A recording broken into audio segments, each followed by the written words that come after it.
ان سے پہلے بھی ایک اور مناظر گزرے ہیں جن کو مرزائیوں نے تربیت دی تھی، اور مولانا لال حسین اختر صاحب یہ مرزائیوں نے تیار کیا تھا مولانا انور شاہ کے مقابلے میں، اور ان کے شاگردوں کے لیے مولانا انور شاہ اور ان کے شاگردوں کا مقابلہ آسان نہیں تھا، بہت مشکل تھا۔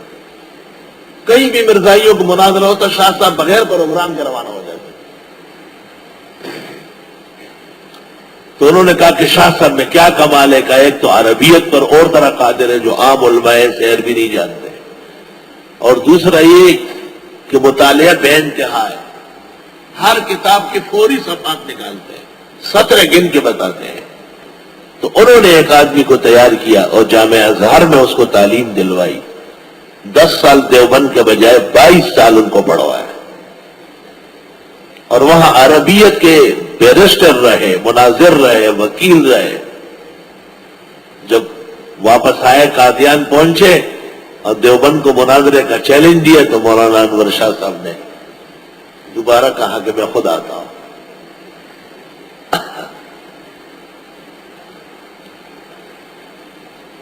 مولانا لال حسین اختر صاحب فرماتے تھے کہ میں نے تیاری مکمل کی تھی اور مرزائیوں کے خاص جگہ میں لیٹا ہوا تھا، جس کے بعد مجھے مناظرے کے میدان میں جانا تھا، اور میں نے خواب دیکھا کہ فخر المرسلین خاتم الانبیاء والمتقین محمد عربی صلی اللہ علیہ وسلم تشریف فرمائے اور فرماتے ہیں لال حسین تمہیں قیامت کے دن میری شفاعت کی کوئی ضرورت نہیں ہے کہ میرے لائے ہوئے دین اور میری عزت، غیرت، مقام اور منصب کو ایک کافر اور مرتد کو دلانے کے در پہ ہو۔ کہا میں نے کہا جی حضرت، کہا یہ کس کے لیے مناظرے کر رہے؟ کہ مناظرے نیند سے بیدار ہو کہ میں نے کہا لا الہ الا اللہ محمد الرسول اللہ، اشہد ان لا الہ الا اللہ واشہد ان محمد الرسول اللہ۔ کہ میں نے ایمان مجمل مفصل پڑھے، سورہ اخلاص 3 مرتبہ پڑھی،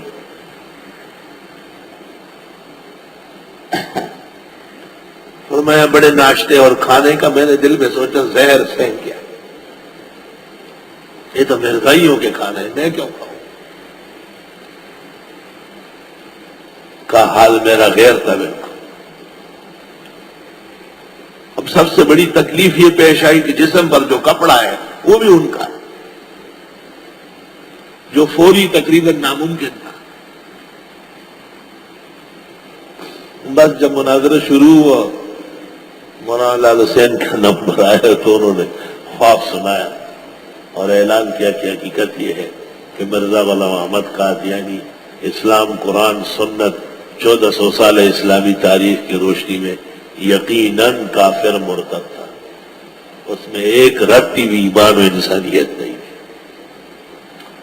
اور مجھے ان کی کوئی ضرورت نہیں جو مجھے لے کے آئے ہیں، مجھے شفاعت اور جنت کی ضرورت ہے۔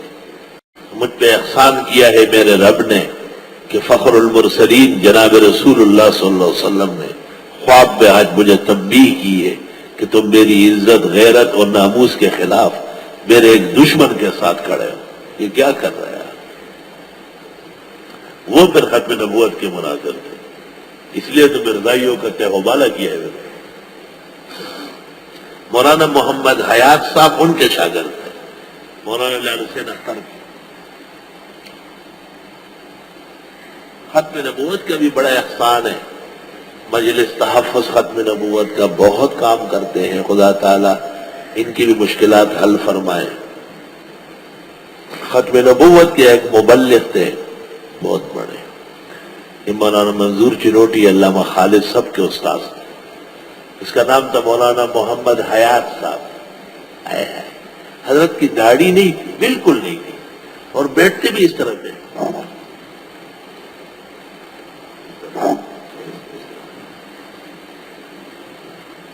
اسٹیج پر بیٹھے ہوتے سب لوگ سمجھتے کوئی بوڑھی عورت آ کے بیٹھی، میں خود ملتان میں یہی سمجھا تھا۔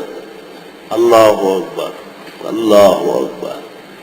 جب ان کا نام آیا تقریر کرنے کا تو حضرت بنوری نے کہا ان کا تعارف میں کرتا ہوں، چنوٹی کو ہٹایا. محمد حیات صاحب کے تعارف مولانا بنوری نے کہا میں کرتا ہوں، لوگ کیا جانتے ہیں ان کو.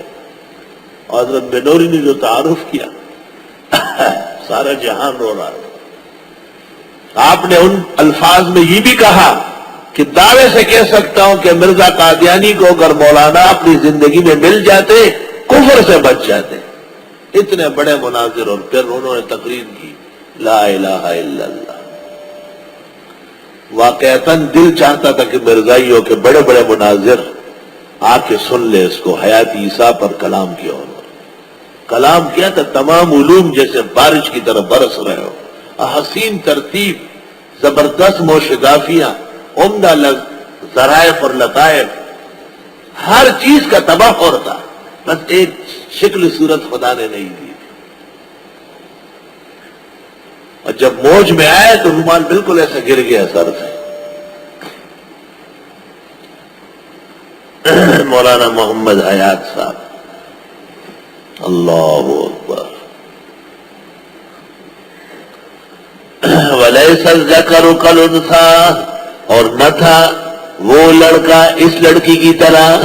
ترجمہ تو ایسا کرو. پھر کہو الذکر میں الف لام عہد ذہنی کے لیے ہے.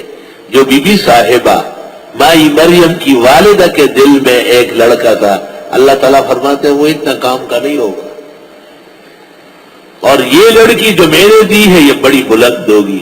اس سے بڑھ کر کیا ہوگا کہ ان کے پیٹ سے اللہ تعالیٰ نے حضرت عیسیٰ مسیح کو پیدا فرمایا.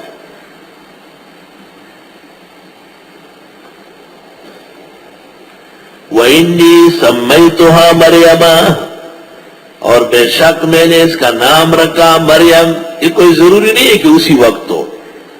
مفسرین کہتے ہیں کہ ممکن ہے عقیقہ اس شریعت میں نہ ہو، اور ممکن ہے کہ ان کی توفیق نہ ہو. یہ تو عبارات کے اندر جو تسلسل ہوتا ہے وہ بظاہر حکمت کے تحت ہوتا ہے.